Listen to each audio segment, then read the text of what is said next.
Hello, happy new year! এটা আমরা last year ঘুরতে যাচ্ছিলাম, তো সেই ভিডিওটাই তোমাদের সাথে অনেক দিন বাদে শেয়ার করছি। অনেক প্ল্যান ক্যান্সেল হওয়ার পর ফাইনালি আমরা 3 বন্ধু তার ছানা-পানাদেরকে নিয়ে এক বন্ধু আর তার ছানার সাথে দেখা করতে যাচ্ছি। ছোটখাটো একটা গার্লস আউটিং। আর এই যে আমরা পৌঁছে গেছি, তারা ব্যাগ নামাতে ব্যস্ত।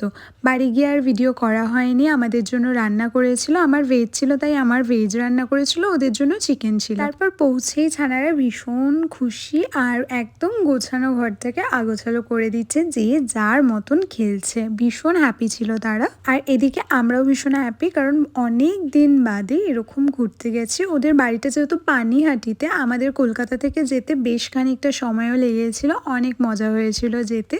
আমি তো বহুদিন বাদে এতটা দূরে গেলাম, কারণ আমি অনেক দিন ধরেই কোথাও ঘুরতে যাচ্ছিলাম না। ঘুরতে গিয়ে তো বেশি ভিডিও করার কথা মনেও ছিল না, তো আমরা গিয়েই বসে গেছিলাম বাচ্চাদের নিয়ে। তো বাচ্চাদের একা রাখবো না বলে আমি বাচ্চাদের দেখছিলাম আর তারা বসে গেছিল গল্প করতে। আর এর মধ্যে একটা সারপ্রাইজও আছে, যেটা আমরা প্ল্যান করেছিলাম ছোট্ট করে। আজকে আমি তোমাদের সাথে শেয়ার করছি। এখানে বাচ্চাগুলো বসে রয়েছে আর আমি বাচ্চার মা, দীপা সর্দার আমার নাম। আমি দেখাচ্ছি আর বাকিরা কি করছে। এখানে দরজাটা বন্ধ, ঠিক আছে? এখানে টিনটিন বসে আছে, ঠিক আছে? টিনটিন ওদের বলেছে লাইভ করছি, আর ওরা এই অবস্থায় আছে বলে ওদের মুখ দেখো কিরকম বলছে, হ্যাঁ তুই এই অবস্থাতে লাইভ করছিস কেন? তো যতক্ষণ আমরা ছিলাম এই সুন্দর ঘরটা ধীরে ধীরে অগোছলো হয়ে গেল। তারপর আমরা বেরিয়েছিলাম গঙ্গার পাড়ে। ওদের বাড়িটা একদম গঙ্গার পাশেই ছিল, যে কারণে আরও বেশি ভালো লেগেছিল ঘুরে।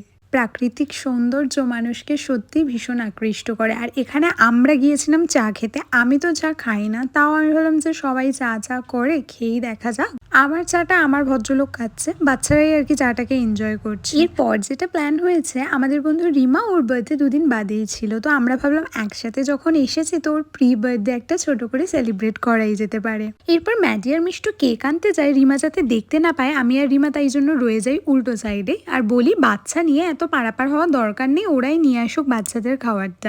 এরপরে বাড়ি ফেরার সময় ওদের বাড়ির পাশে এই পাট ভবন আর কি, তো এই রাঘব ভবনে তখন সন্ধ্যা আরতি হচ্ছিল আর বাচ্চারা ভীষণ আনন্দ করে এখানে দৌড়াদৌড়ি করছিল। দেখতে বেশ ভাল লাগছিল। শ্রীকৃষ্ণ রাধা যেখানে রয়েছে সেখানে গোপাল ছোট ছোট ঘুরে বেড়াচ্ছে। তারপর আমরা এখান থেকে বাড়ি যাই। আর টিনটিনকে না আমরা একা রেখে এসেছিলাম, বেশিক্ষণের জন্য বেরোচ্ছিলাম না বলে।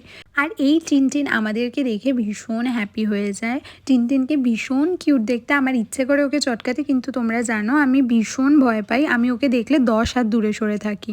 আর এই আমাদের পুচকে টেস্টি কেক, যেটা আমার খুব ভালো লেগেছিল খেতে। আর এই রুমটা দেখো সাজানো হয়ে গেছে। এই বেলুনগুলো একটা মজার বিষয় হচ্ছে, রিমাও কিছু বেলুন ফুলিয়েছে। ও জানে বেলুনগুলো বাচ্চাদের জন্য ফোলানো হচ্ছিল। হ্যাপি বার্থডে, কবে আসছে? হ্যাপি বার্থডে,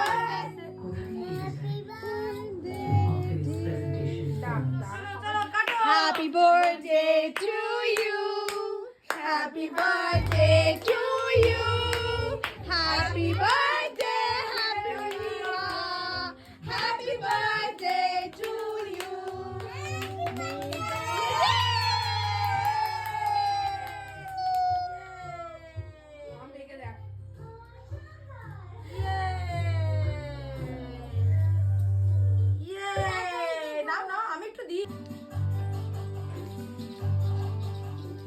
তো আফটার কেক কাটিং বাচ্চারা খেলা করছিল আর ওইদিকে ডিনার তৈরি হচ্ছিল। তারপর ডিনার করিয়ে ওদেরকে 11টার মধ্যে আমরা ঘুম পাড়িয়ে দিই। তারপর আমরা 5 AM অবধি আড্ডা দিই। বহু দিন বাদে এরম একটা আড্ডা হয়েছে অনলি গার্লস আড্ডাটা আমরা বরাবরই মিস করতাম, যেটা এই দিনকে হয়েছিল। তো এরপর কি হয়েছে সেটা আমি নেক্সট ব্লগে শেয়ার করব।